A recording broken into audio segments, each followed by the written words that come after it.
One of the study scriptures that I liked is found on 2 Nephi 27:7. This scripture touched me because it instructs us to say things and do things in His name. This makes it sound like we should think about each decision we take, and if we're doing it in God's name, it should be aligned with the gospel. In D&C 26, Joseph Smith was commanded to repent and humble himself before he was administered to by the angels. This shows us that we also need to repent and humble ourselves before we receive more instruction for the Lord. Having learnt that Joseph Smith was even taught to be humbled, having that highest favor in the Lord, but even he was taught to be humble in order for him to get or receive the instruction that the Lord was going to give him. It speaks volumes because with our walk with the Lord, it's all about obedience. It's about covenant keeping. And since we are not perfect, we try every day to be a Christ-like example. In D&C 81:4, it tells us that by following the gospel and being faithful, we in turn promote the glory of Him who is our Lord. Being faithful in the Lord is very important as well. We cannot receive the blessings if we are not faithful. We cannot see what the Lord has in store for us if we're not faithful. We can better promote glory for the Lord by keeping the covenants, renewing our sacrament covenant every Sunday by taking the sacrament,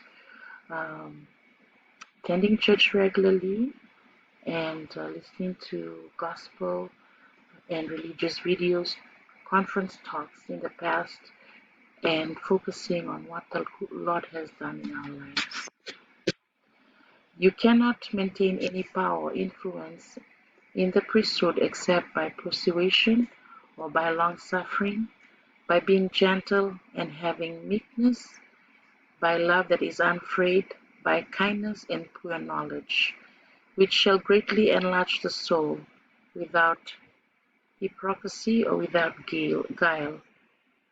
If you are moved upon by the Holy Spirit to reprove somehow, sow forth upward an increase of love toward the Lord, whom have reproved, lest that he esteem to be his enemy, that he may know that our faithfulness is stronger than the cords of death. That is taken from D&C 21:41-43.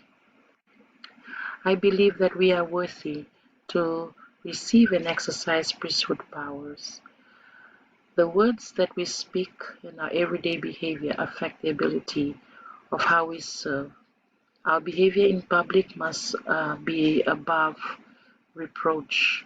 Our behavior in private is also important because the Lord sees the unseen. And through the prophet Joseph Smith, the Lord declared that the rights of the priesthood are inseparably connected with the powers of heaven, and that the powers of heaven cannot be controlled nor handled only upon the principles of righteousness. Taken from D&C 121:36. Our president of our church, they delegate the priesthood keys to the priesthood leaders so they can preside in their various areas of responsibilities.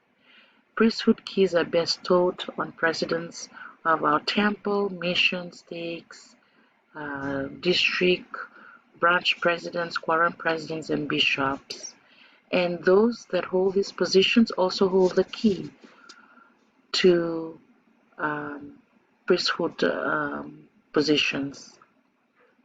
I also am intrigued with the fact that women who are the sole provider or a single parent in the home have priesthood holders.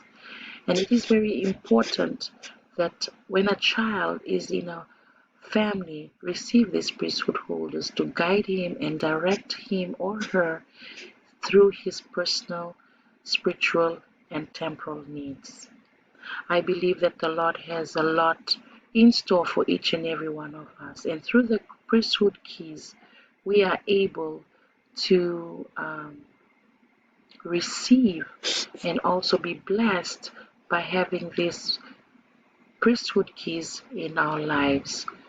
I feel that my children have been abundantly blessed through the elders or my fellow church members that have blessed them through the priesthood, through the patriarchal blessing, through the well wishes of them holding priesthood keys, have motivated them and directed them and presided them to do things that is correct, that have helped them to be who they are today, that have helped them to be outstanding in their walk with the Lord.